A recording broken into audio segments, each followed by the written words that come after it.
इसकी वजाहत कर रहा है। तकरीबन कुरान मुकद्दस का 1/3 हिस्सा, कुरान मुकद्दस की 70% आयतें इस अकीदे आखिरत के बारे में बार बार इसको दोहरा रहा है। और मक्के के लोग इसी के मुनकिर थे। वो हड्डियां उठा करके लाते और कहते कि क्या मोहम्मद अरबी कहते हैं कि इनके अंदर जान पड़ जाएगी? जो हड्डियां पिघल चुकी हैं जमीन के अंदर, क्या उनको फिर से दोबारा जिंदा किया जाएगा? कुरान ने अलग अलग रंग में मरने के बाद उठने की दलीलें पेश की। एक मकाम पर तो ये फरमाया कि जिसने पहली मर्तबा पैदा किया उसको दूसरी मर्तबा पैदा करने में क्या हर्ज है? पहली मर्तबा भी तो उसी ने पैदा किया। बल्कि कहीं पर फरमाया कि तुम लोग इनकार करते हो, कैफ़ तकफुरून बिल्लाहि अमवात, कि तुम इनकार करते हो, अल्लाह का इनकार करते हो जबकि तुम मुर्दा थे, जबकि तुम मुर्दा थे। फिर अल्लाह रब्बुल इज्जत दलील देता है कि फिर उसने तुम्हें जिंदा किया और फिर तुम्हें मारेगा, और अल्लाह तबारक व ताला फिर तुम्हें जिंदा फरमाएगा। अलग अलग अंदाज से कुरान मुकद्दस ने जो है वो बासे बादल मौत के अकीदे को बहुत वजाहत के साथ बयान फरमाया। और ये हमारा बुनियादी अकीदा है। जैसे अल्लाह का इनकार करने वाला मुसलमान नहीं रह जाता, वैसे मरने के बाद उठाए जाने का इनकार करने वाला भी मुसलमान नहीं रह जाता। ये अकीदा आखिरत इतना जरूरी है, और कहीं ना कहीं इस अकीदे को हम अपने दिलो दिमाग के अंदर अमली तौर पर मध्यम कर रहे हैं या उसको भूलते जा रहे हैं।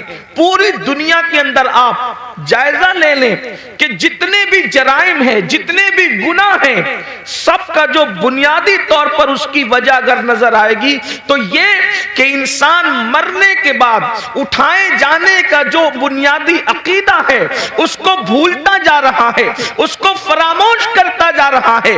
अगर दुनिया के अंदर बदकारी आम हो रही है तो कहीं ना कहीं सबसे बड़ी वजह यह है कि मरने के बाद उठना और उठने के बाद जवाब देना, उसका अकीदा कहीं ना कहीं दिलों के अंदर मध्यम पड़ता जा रहा है। इसलिए कि जब एक इंसान ये सोच ले, अल्लाह अकबर, सिर्फ एक छोटा सा बच्चा ये सोच ले कि मेरे इम्तिहान होने वाले हैं, तो बच्चा भी बुजुर्गों से मिलता है। वो बच्चा जिसका पूरा अकीदतों का महवर चॉकलेट है, जिसकी पूरी मोहब्बतों का महवर खिलौना है, लेकिन जब इम्तिहानात के दिनों में मिलता है तो अपने बुजुर्गों को कहता है दुआ करिए कि मैं पास हो जाऊं, दुआ करिए कि मुझे कामयाबी मिल जाए। मुझे बताएं, अगर इम्तिहान पर यकीन एक छोटे से बच्चे को हो जाए तो वो बच्चा भी उसकी फिक्र करने लगता है कि नतीजा क्या आएगा।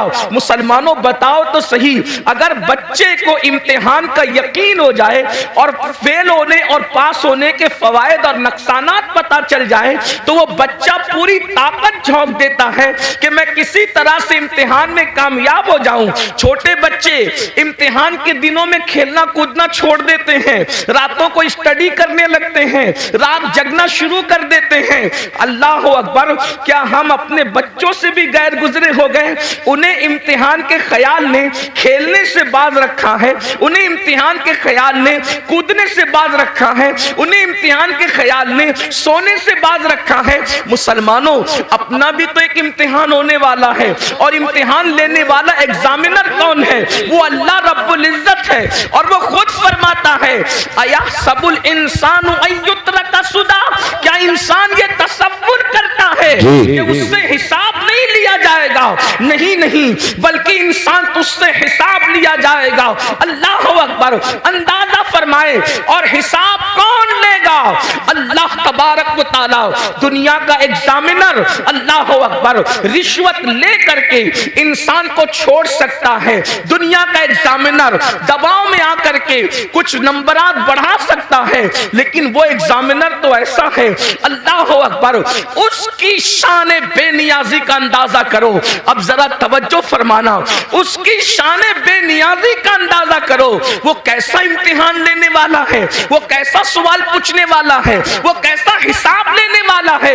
अल्लाह अकबर कि अगर मासूम शजरे ममनुआ को हाथ में ले ले तो वो उस मासूम से अपनी गैरत की बुनियाद पर उसके कपड़े भी वापस ले लेता है, उसको जन्नत से भी निकाल देता है। और अल्लाह अकबर फिर वो मासूम 200 साल तक के दुआएं करता है, पुकारता है। तो शान बेनियाजी का आलम यह है कि उसको 200 साल तक जवाब भी नहीं दिया जाता। अल्लाह अल्लाह, अहले सुन्नत के एतबार से हमारा अकीदा यह है कि अल्लाह आदम से नाराज न हुआ था। हजरत आदम ने कोई खता भी नहीं की थी, हजरत आदम ने कोई गुनाह भी नहीं किया था, बल्कि आदम से तो लग़्ज़िश पैगंबराना वाक़ई हुई थी, लग़्ज़िश मासूमियत वाक़ई हुई थी।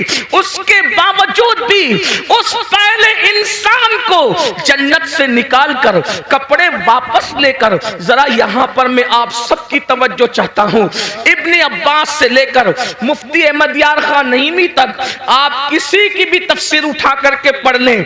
हजरत आदम को सिर्फ जन्नत से बाहर नहीं किया गया, बल्कि जन्नत का लिबास भी वापस ले लिया गया। थोड़ी देर जरा तवज्जो करें, जिसको मस्जिद मलाइका बनाया जाता है, जिसको अपने हाथों से तख्लीक किया जाता है, जिसकी तख्लीक अपने हाथों से की जाती है, जब गैरत पर आते हैं और शान बेनियाजी का इजहार करते हैं तो कपड़े तक वापस ले लेते हैं, ताकि आगाह हो जाओ, हमारे रहीम और करीम होने पर धोखा मत खाना, हमारी गैरत का भी अंदाजा कर लो। जब मासूम मस्जिद मलाइका बनाने के बाद जन्नत से बाहर जा रहे हैं, और सिर्फ जन्नत ही से नहीं जा रहे हैं बल्कि कपड़े भी वापस दिए जा रहे हैं, तो बताओ तुम्हारी हैसियत क्या है, तुम्हारा क्या अंजाम होगा, तुम कहां रहोगे। और फिर कोई खता भी नहीं है, कोई गुनाह भी नहीं है, लग़्ज़िश पैगंबराना है, उस पर जब गैरत का इजहार ये है। अब मुझे बताओ मेरे भाइयों, जो लोग जिना करते हैं और जिना के बाद वो इस खुशफहमी में मुब्तला हैं कि नहीं मौलाना अल्लाह करीम है, अल्लाह रहीम है, वो हमें जन्नत ही में दाखिल फरमाएगा।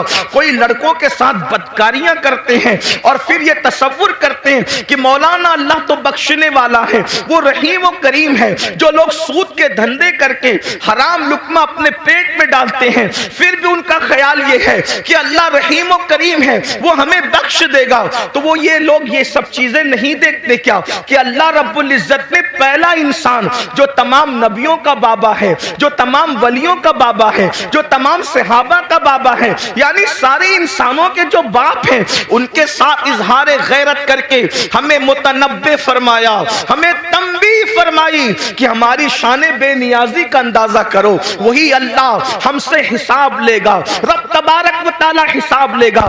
अब बताओ मुसलमानों, हमने हिसाब की क्या तैयारी की है? अच्छा पर्चा भी आउट कर, अल्लाह हमसे क्या पूछेगा, क्या क्या पूछेगा? तो कुरान कहता है फमन यामल मिस्काला ज़र्रतिन खैरन यरा व मन यामल मिस्काला ज़र्रतिन शर्रन यरा।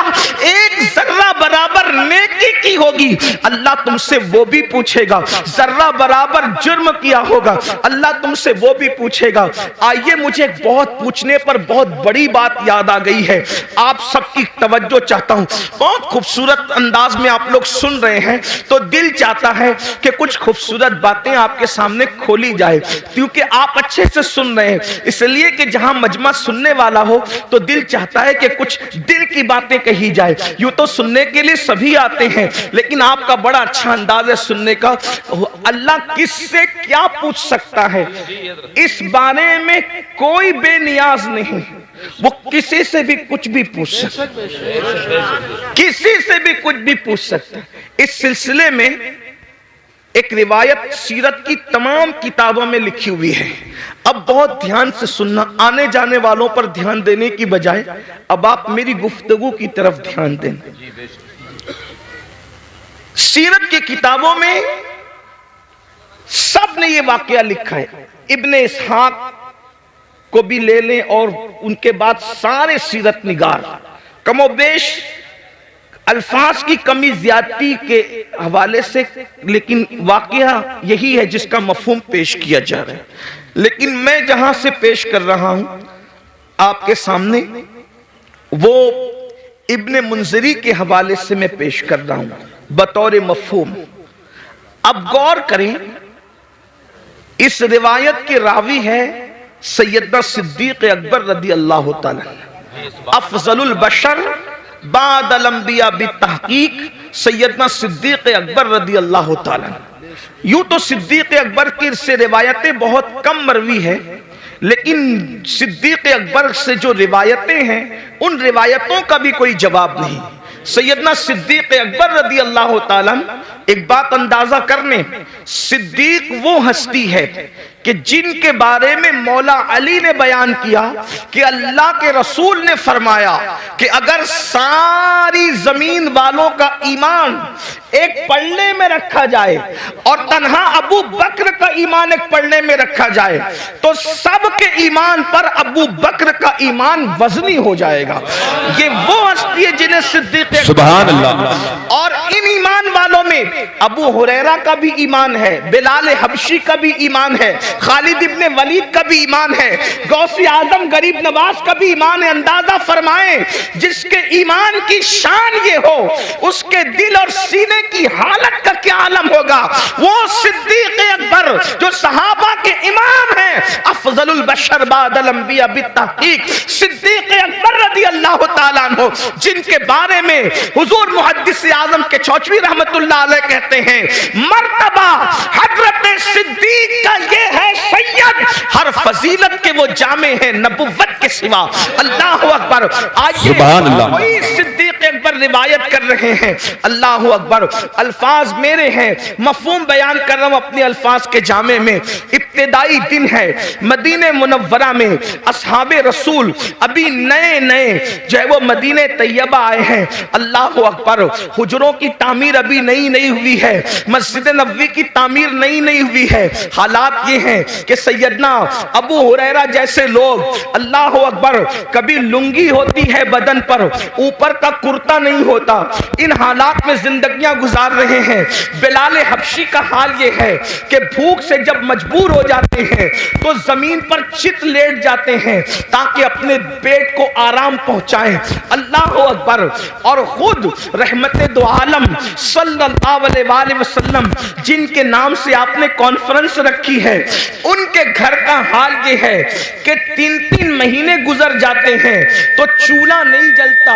अल्लाह के रसूल अलैहि सलाम के घर में 3 महीने, कोई मुबालगा नहीं, ये अल्लाह के रसूल की सबसे प्यारी ज़ौजा उम्मुल मोमिनीन सैयदा आयशा सिद्दीक़ा फरमा रही है।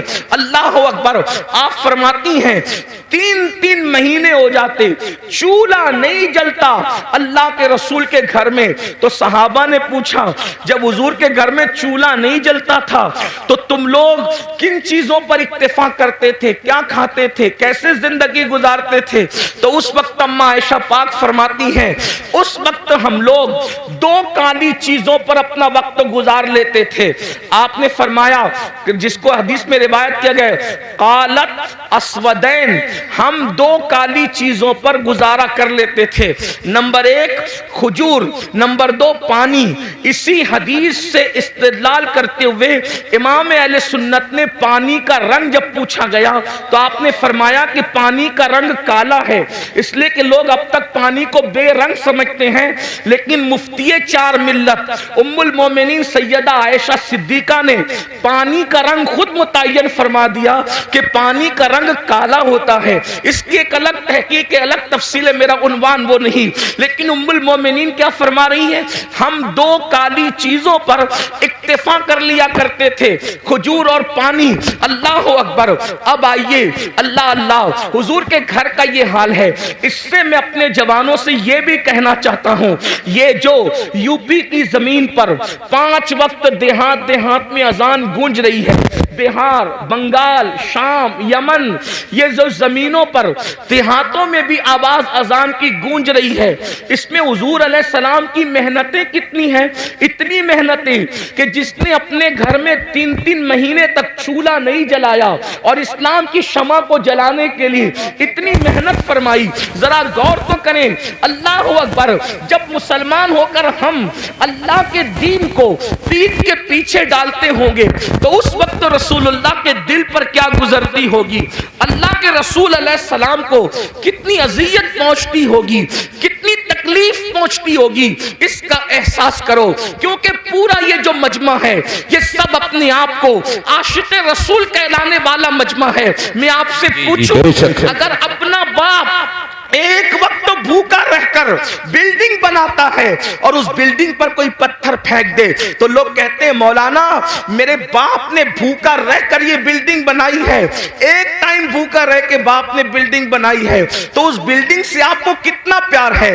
ये जो इस्लाम की इमारत तुम्हें नजर आ रही है, ये जो कुरान की इमारत तुम्हें नजर आ रही है, ये जो दीन की इमारत तुम्हें नजर आ रही है, ये जो नमाज, रोजा, हज, ज़कात की ये खूबसूरत इमारत तुम्हें नजर आ रही है, इसमें रसूलुल्लाह ने 3-3 महीने तक घर में चूल्हा नहीं जलाया। 3 महीना किसको कहते हैं? अल्लाह अकबर। अगर वाकई इश्क़ रसूल सीनों में जिंदा है तो थोड़ी देर के लिए तसव्वुर करो, हम तो 3 टाइम पेट भर के खाते हैं और मौज मस्ती करते हैं, जराइम करते हैं, गुनाह करते हैं। सोचो, जिसने अल्लाह के दीन की शमा को जब जलाने के लिए घर के चूल्हे बुझा दिए, उस रसूल के दिल पे क्या गुजरती होगी जब हुजूर का कोई उम्मती गुनाह करता होगा। आज मुसलमान कितनी सादगी से कहता है मौलाना हम लुट रहे हैं, हम पिट रहे हैं, हम तबाह हो रहे हैं, हम बर्बाद हो रहे हैं। मैं एक वजह बयान करूं, जो कौम कब्र अनवर में अपना नबी का दिल दुखाए वो कौम लुटेगी नहीं तो कौन लुटेगा, वो कौम पिटेगी नहीं तो कौन पिटेगा।